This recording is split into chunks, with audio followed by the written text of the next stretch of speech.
Hi, welcome to this video. I'm going to guide you through how to use Microsoft Teams Together mode.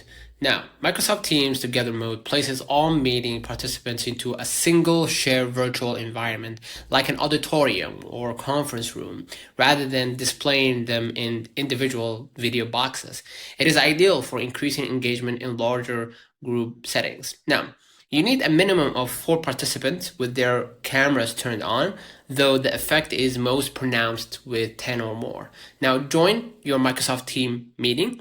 Now click the View button or More, depending on your Teams version.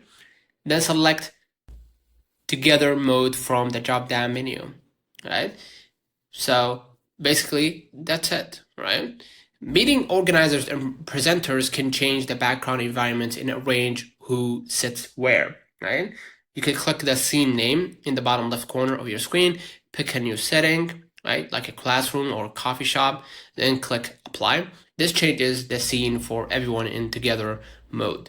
Also, organizers can select assigned seats before turning on the mode to place specific participants front and center or group teams together visually. So consider liking this video, subscribe, it really helps with the channel. Till next time, see you.